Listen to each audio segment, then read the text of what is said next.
who worked in mills and factories and all of the other kinds of things. And yet, the ultimate thing was they worked for the benefit of their masters. They turned their profits over to their masters. That relationship has not changed one whit. The idea that because you got a degree in computer engineering or whatever you may call it, that you somehow have changed from your great-grandparent who might have been an iron worker and a skilled one, that this has changed is only an illusion. Because as your great-grandparents worked to enrich his master, so when you get out of this school, you're going to work to enrich your own masters. Oh, they're not going to hold a whip over you. They're not going to,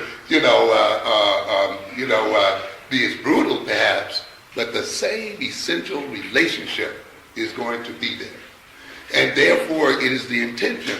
As a matter of fact, the integration of our people into these jobs is still being done to maintain a grip on the economic system. So what do? As I often tell my students, you are being educated to put a black face on white power. I was reading something the other day. We were talking about conditioning. And in my psych class the other day, and how you use conditioning to manipulate desires and so forth in people, and to try to induce people to buy various items. And of course, it talked about the Coke campaign, how Coke would start off its campaign with Bill Cosby's show, how it would be identified with intimate groups and so forth, associations, how Michael Jackson, I believe, would be used as such, how Michael Jordan, the basketball player, would be used as shown drinking Coke and so forth, and how a black advertising agency would be hired to project this image to black people. It had Fernando Valenzuela for the Hispanics. It had reggae music for the Caribbeans, about very cherry Coke. Someone told me that cherry in the Caribbean also has to do with being high, doesn't it? Someone ever heard that? So Coke is very cherry. And yet you see here then an association of a product with people's culture and with their backgrounds and with their values as a way of manipulating the mind, manipulating their desires and creating desires in them and increasing their consumption, and using then black agencies and Hispanic agencies and Asian agencies and hiring black vice presidents. And it always amuses me when you read about the vice presidents of large corporations, and you always get to this black person who's the vice president of special markets. Of course, you know that he is the black man on staff whose special job it is to show these people how black needs and moods can be manipulated to earn greater money for the white company.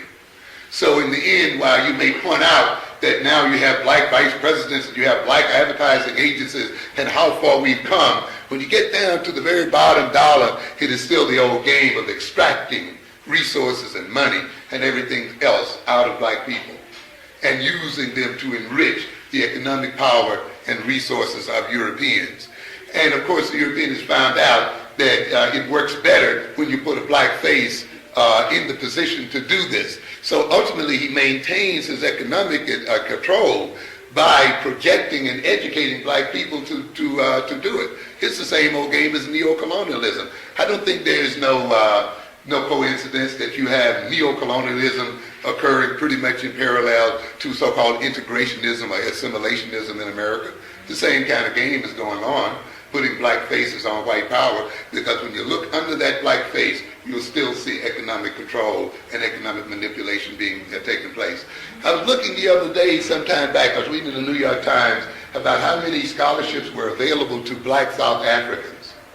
In fact, there was more money available to black South Africans than there were black South Africans to take the money. And you say, well, now why is this? I mean, they're looking for them. Well, why wasn't this money available 100 years ago, 200 years ago, 30 years ago? Why is it being available now? Of course, the obvious situation is here that where the Europeans see that they will lose political power in South Africa, what they want to do, of course, is educate its next leadership generation. And of course, knowing how we eat up white degrees, we're going to, when these people go and get these degrees out of these Eurocentric institutions, we're going to respect them so highly, we're going to put them right into office, and they're going to bring their educated values and orientations right with them and help to maintain and repress the group in the interest of their European tutors and mentors. So now the money is being available. You read colonial history, you'll see often as the Europeans turned to loose the so-called colonies, they established schools and institutions so that they can educate the leadership class. And of course, we can see what kind of problems that is involves. And a similar game goes on within this particular culture. By the way, you say, well, you know, we have to play that kind of game. Well, if I have to play that kind of game and eat, I'm going to do it. But there's no assurance that you're even going to eat. If you had read last month, in fact, still this month, Black Enterprise magazine, you would have seen the lead piece in that magazine dealing with, what is it? How to survive, and something like, how do you survive the cutbacks in industry? And there's a whole article on there advising blacks how you get severance pay from these companies as they cut back. As a matter of fact, Graves says in that piece that 500,000 middle management jobs have been knocked out since the early 80s, ladies and gentlemen. That there's a severe cutback. He's speaking very clearly in terms of his own class interest. He says the black corporate class, whatever kind of class that is strictly endangered. Then he goes on to say that also means danger for the black people as a race. But of course he deals it with this class first. And so what he's concerned with is, he goes on to say further in that article that there's concern whether there will be any black who's going to head a Fortune 500 company by the year 2000. And he mentions the idea that there are actually fewer black college graduates today than some years back. And the problem, he says, is how are we going to protect these the interests of these black college graduates when the ones that are currently in the industry are now on their way out, and so there'll be no one there to help pull them in at all. And so the idea that the degree is going to assure you some kind of job is very, very questionable, period. Because there's a shrinking in terms of American economic might and the growth of the American economy. And believe me, ladies and gentlemen, as I've often said, civil rights laws, affirmative action laws are no guarantee at all for you getting any kind of job. Too many of us have been raised to think that laws will protect our interests. Laws are not going to protect your interest one whit. Laws can only protect, and laws don't protect anything, as a matter of fact. It's people who protect interest. And the day that the establishment decides that it is not going to enforce the law, then the law is of no account. We saw that in Reconstruction. When Washington decided that it would no longer support the Reconstruction laws and so forth, then the whole thing collapsed. It took 100 years to get over that, to get back halfway where we were during Reconstruction. We look at the Reagan administration today. It just decides that it is not going to enforce the rules. The rules are on the books. But when it decides and sends out a signal that it's not going to enforce the rules, then nothing happens.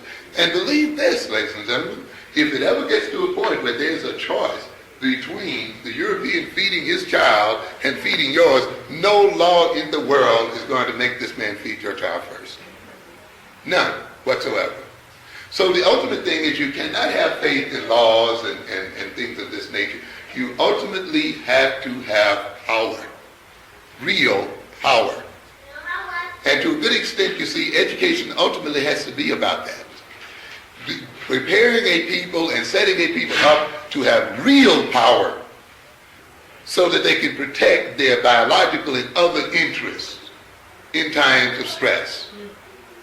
You see? And if, as I said earlier, if it doesn't do that, then it is not a sound education.